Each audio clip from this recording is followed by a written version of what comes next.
Selamat datang di AHA Studio. Di sebuah kota yang tak pernah tidur, terdapat sebuah warung soto yang dikenal semua orang. Warung sederhana yang selalu ramai, namun siapa sangka ada sebuah kisah gelap yang tersembunyi di balik aroma soto yang menggoda. Penasaran cerita seterusnya? Stay di sini dulu.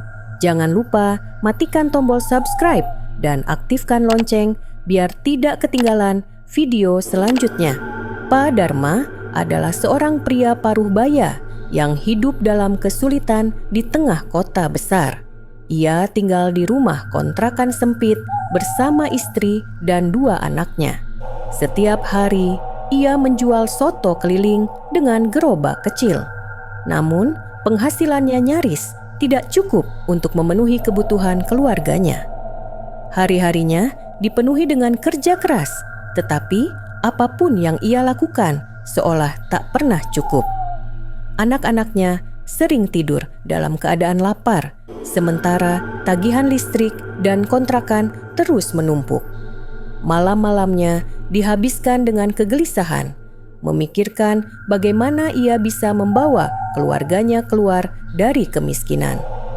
Suatu malam, saat Pak Dharma termenung di depan gerobaknya yang kosong, seorang teman lama bernama Jarot datang menghampirinya. "Dar, hidupmu begini, terus nggak akan berubah. Aku tahu cara supaya kamu bisa sukses," ujar Jarot dengan nada penuh rahasia. Pak Dharma hanya menatapnya bingung.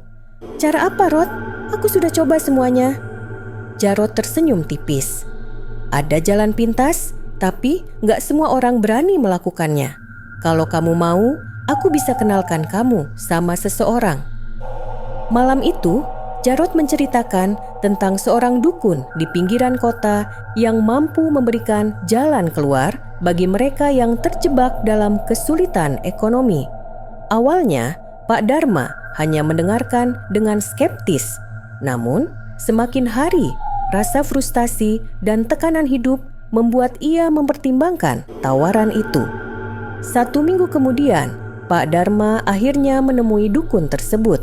Dengan suasana yang mencekam, dukun itu memberinya sebuah kendi hitam dan instruksi untuk melakukan ritual khusus.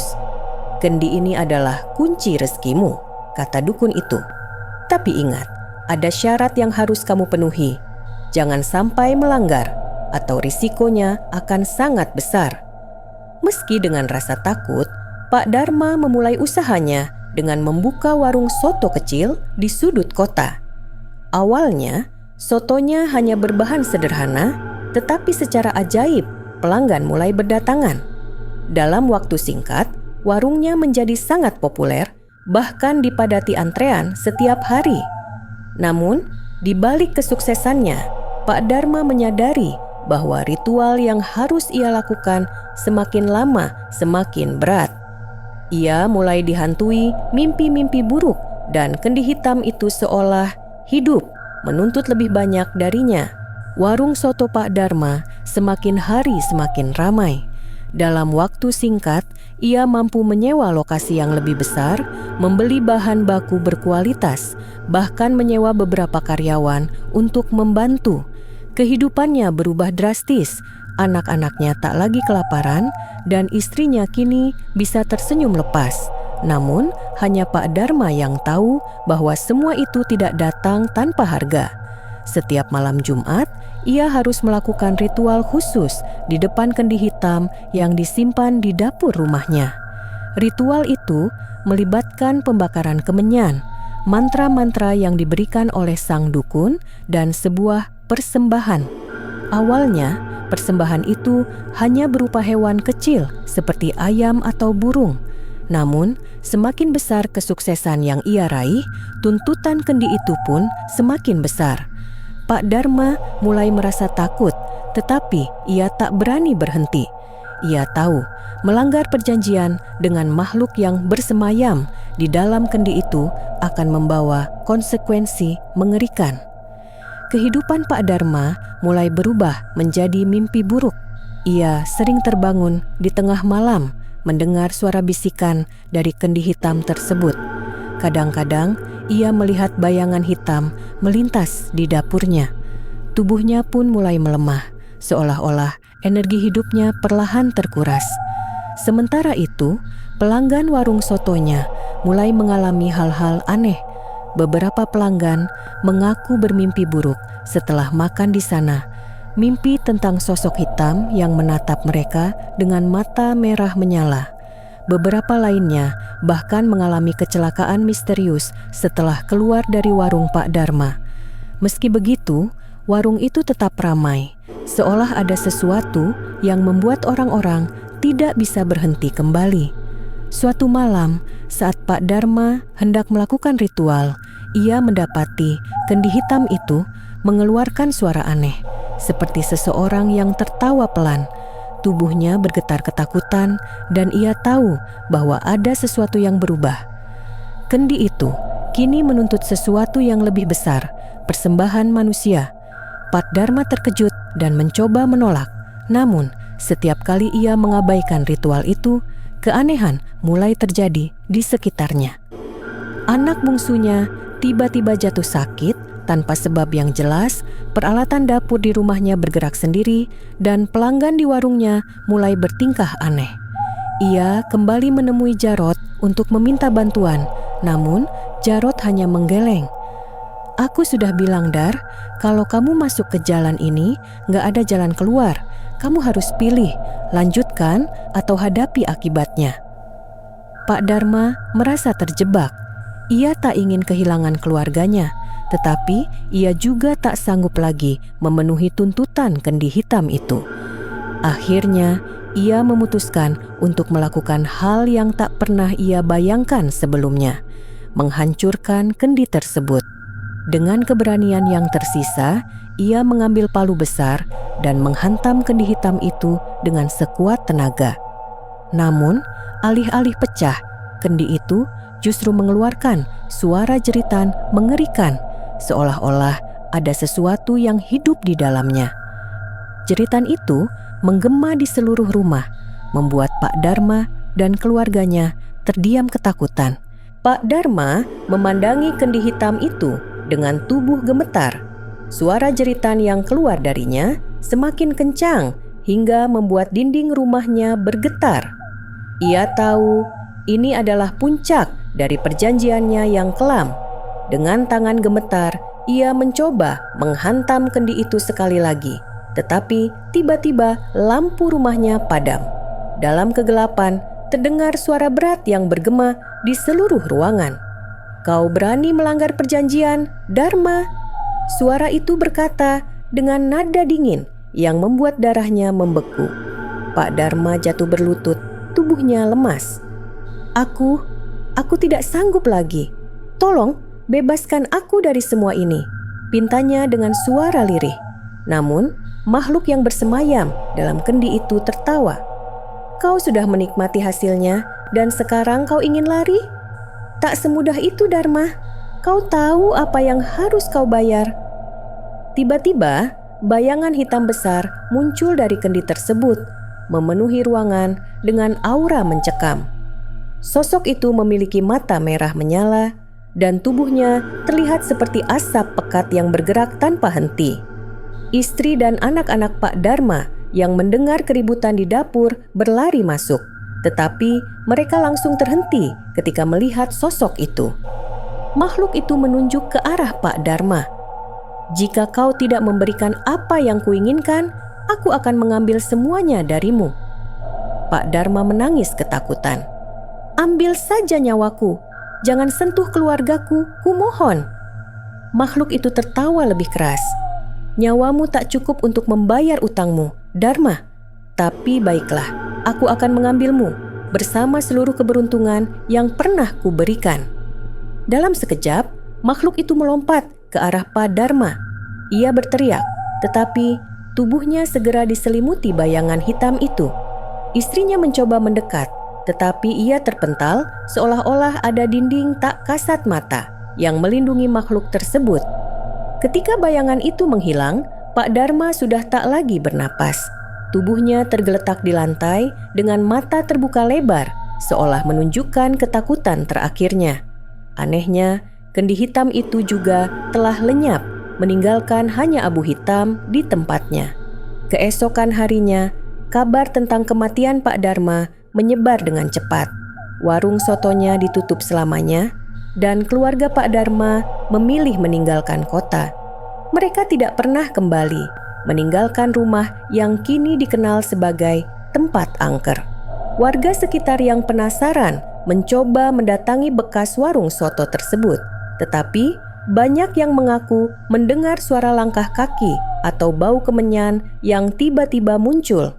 Beberapa bahkan mengaku melihat sosok bayangan di dalam dapur, seolah-olah Pak Darma masih terjebak di sana, dihantui oleh perjanjian kelam yang pernah ia buat. Setelah kematian tragis Pak Darma, keluarganya meninggalkan kota besar itu tanpa jejak. Namun, warung sotonya tidak pernah benar-benar sepi. Meski tak lagi beroperasi, warga sekitar sering melaporkan kejadian-kejadian aneh yang terjadi di sana. Malam-malam di sekitar warung itu terasa mencekam. Warga sering mendengar suara langkah kaki, denting piring, dan aroma soto yang tercium tiba-tiba. Beberapa orang yang nekat mencoba masuk mengaku melihat bayangan hitam besar di sudut dapur dengan mata merah yang bersinar di kegelapan. Di sisi lain, keluarga Pak Darma yang pindah ke desa terpencil mencoba memulai hidup baru. Namun, mereka tidak sepenuhnya lepas dari bayang-bayang masa lalu. Istri Pak Darma, Bu Rini, sering bermimpi buruk tentang kendi hitam itu. Dalam mimpinya, ia melihat Pak Darma berdiri di depan kendi sambil menangis, seolah meminta maaf atas semua yang telah terjadi. Anak-anak mereka, terutama si bungsu, juga mulai menunjukkan perilaku aneh. Anak itu sering berbicara sendiri, seolah sedang bercakap-cakap dengan seseorang yang tak terlihat. Ketika ditanya, ia hanya menjawab, "Ayah bilang, kami harus kembali." Ketakutan semakin menjadi ketika benda-benda di rumah baru mereka mulai bergerak sendiri. Piring-piring jatuh dari meja, pintu terbuka dan tertutup tanpa sebab, dan pada malam tertentu, keluarga itu mendengar suara Pak Darma memanggil dari luar rumah.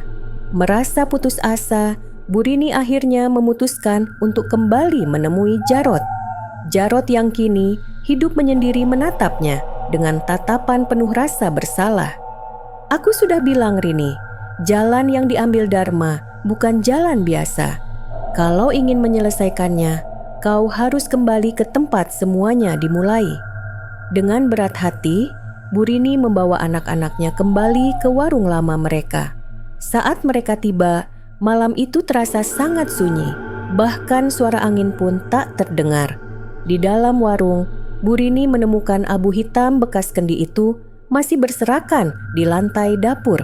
Tanpa tahu harus berbuat apa, ia mulai berdoa, memohon pengampunan untuk arwah suaminya.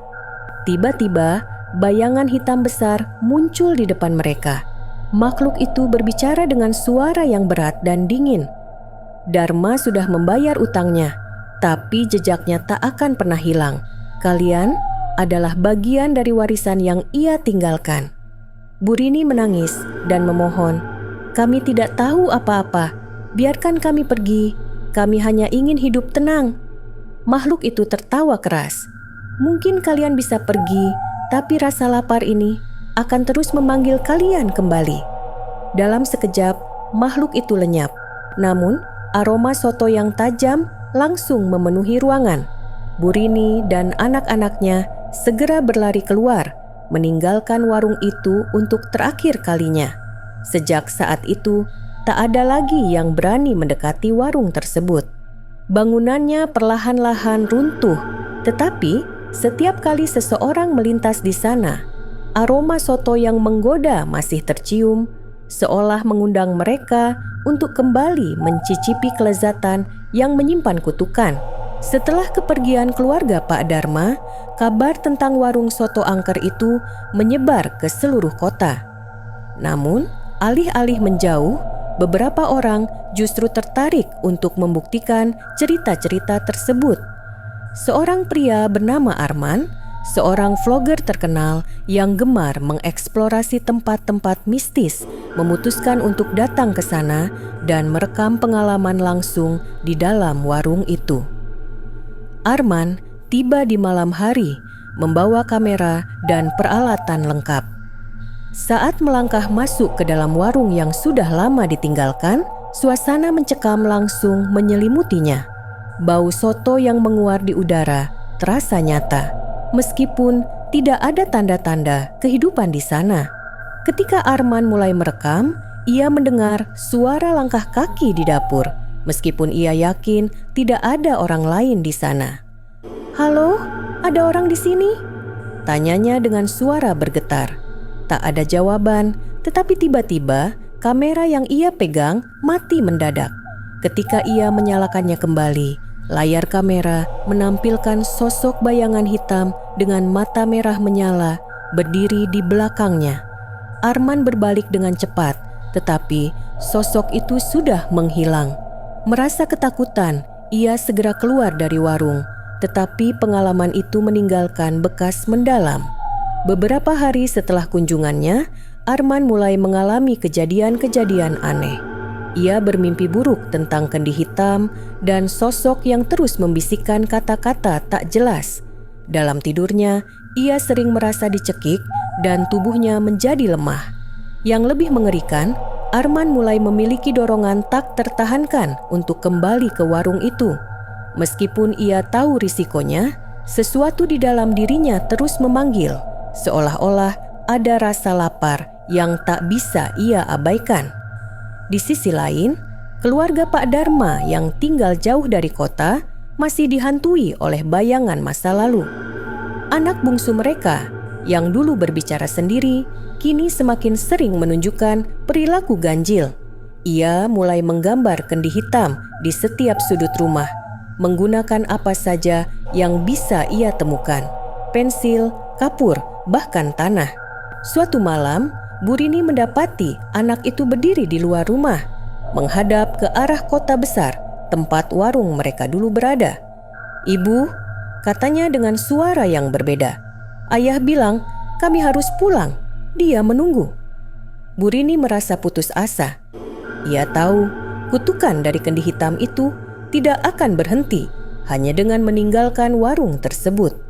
Ia pun memutuskan untuk mencari dukun lain yang bisa membantu memutuskan ikatan keluarga mereka dengan makhluk dari kendi hitam itu. Namun, semakin lama, semakin jelas bahwa kutukan itu bukan hanya tentang kendi hitam. Makhluk yang pernah bersemayam di sana telah menanamkan rasa lapar di jiwa siapapun yang pernah bersinggungan dengannya. Mereka yang mencicipi soto Pak Dharma, mereka yang datang ke warung itu, bahkan keluarganya sendiri. Semua kini menjadi bagian dari lingkaran kutukan yang tak pernah berhenti.